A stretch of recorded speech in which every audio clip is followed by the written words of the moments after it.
Who is Donna Chester Jeffrey Dahmer's probation officer?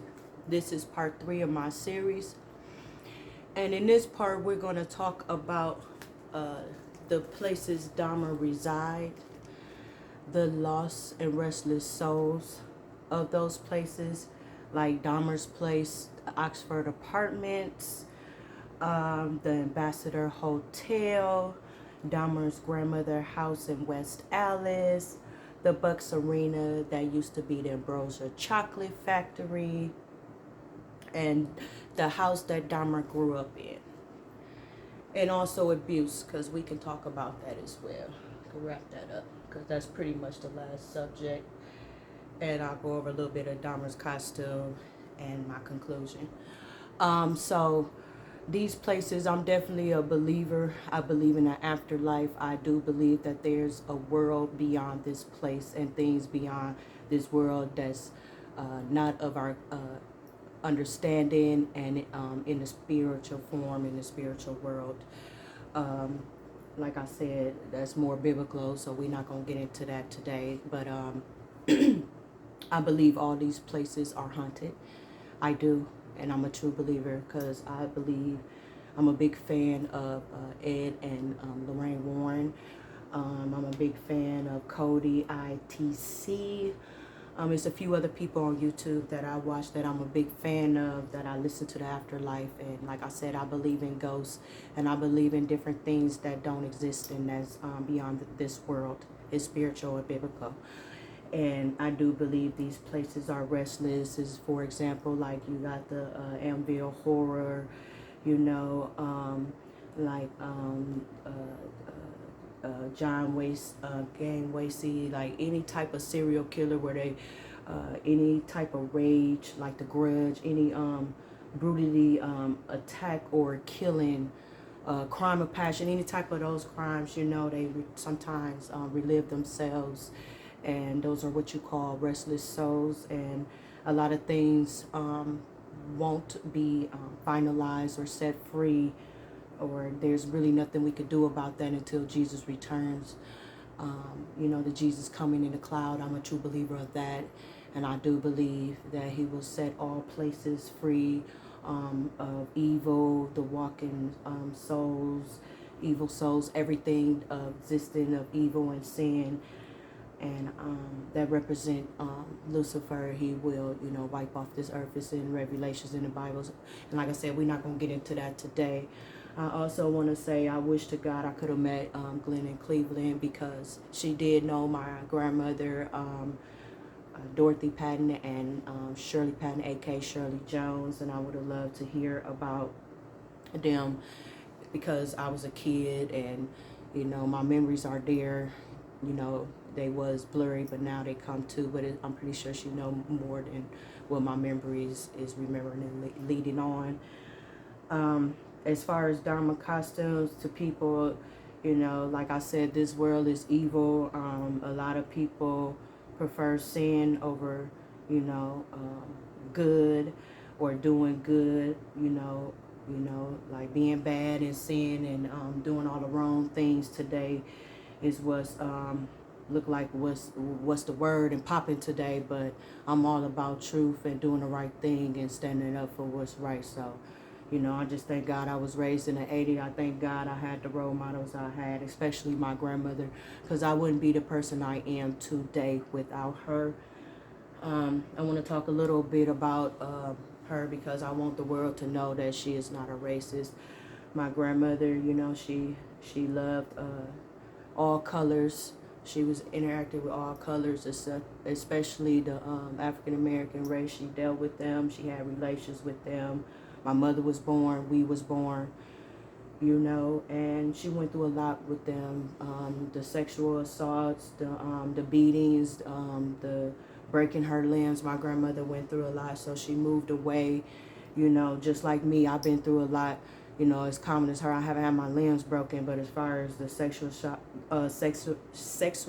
sorry, I can't get it out. Sexual assault, abuse, domestic violence, everything, physical, mentally, I've been through all of that. Milwaukee put me through all of that. Partners, family, relations. Like I said, it's a lot of stuff I didn't know. It was a lot of people holding secrets, people holding lies, don't want to come forward, don't want to tell truths. And I'm all about that, because it's important for you to know all truths. It's important to know your history. It's important to know your family and your heritage. Because all the people that I'm talking about is, except for a few of them, but majority of them are all gone and deceased. And they are great importance to me. And like I said, my grandma's body being taken from white supremacists and our father being murdered by a white woman, it devastated my life, all of our lives. And it tore it upside down. I hate the fact that me and my mother and one of my brothers, because they think alike, my mom and one of my brothers, we are at odds. There's just so much resentment, hate, and toxic there, where we all departed as a family, and it just breaks my heart, because I knew when my grandma died, I saw this, my family splitting up. We're not even together no more, or barely talk. I only talk to two of my siblings. And like I said, my mom and my brother, it breaks my heart. But I had to come forward about these series because it's important to me. I had to make sure I covered these series because I wanted everybody to know the truth about my grandmother, know the truth about me, and see me come forward after 25 years, hear the truth out of my mouth, and telling it to the world. My grandma endured a lot. This was one of the things she smoked herself to death too, and it ate her up inside and out. And I'm here for the victims. I'm here to do anything I can to make, it right, and to do right in my grandma's name, to get these victims' name historic somewhere sacred and sentimental, and put in history in Milwaukee. And if not Milwaukee, somewhere in the world. And it represents Milwaukee because it always will. I'm so sorry a lot of people was hurt by this series, Dahmer Series, confession tapes. I was too. I cried, I couldn't eat, I couldn't sleep. And I know that my grandma's superiors, because they were over her, Illuminati, the elite, white supremacists, whatever you want to call them, they had full control of this case.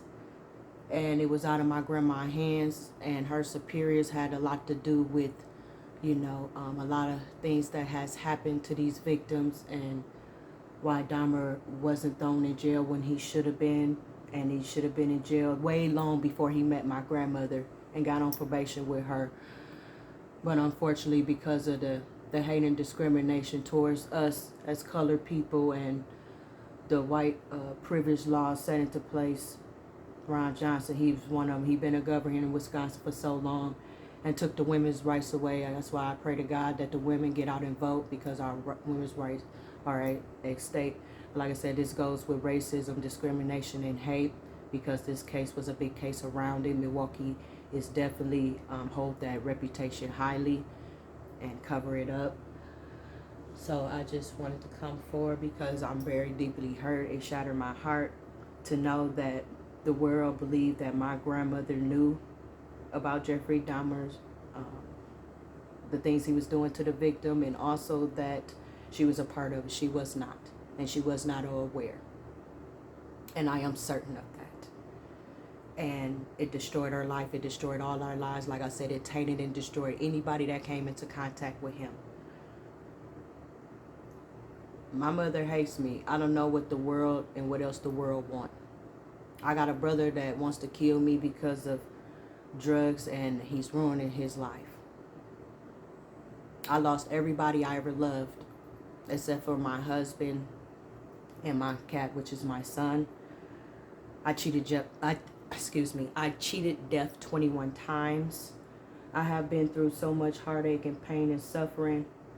I done walked the Passion of Christ with Jesus Christ for 21 times, where I had died and came back to life. I just thank God I am out of Milwaukee, because my life is spared, I'm safe, and my life is not at risk. but I am an honest individual, and I am the person to come forth, and I am here to speak all truth. I'm here for the victims. Any questions or anything they want to do to make this right, to make this happen historically for them, for their family members. And I just want people to know who Donna Chester was and how much she means to me, and that she was unaware of anything in this case. And even though she was unaware of anything in the Dahmer case, it's still because I care, and I know she cared. And I am a revolutionary speaker. I am an abuse victim. I've been through it all. And I just want to do what's right for the victims, what the family want. And I just think if we all fight together, we can try to get these names engraved in the most memorable place for historic, for all times. God bless everyone. Anyone wants to find me, you can find me on social media. God bless and stay safe.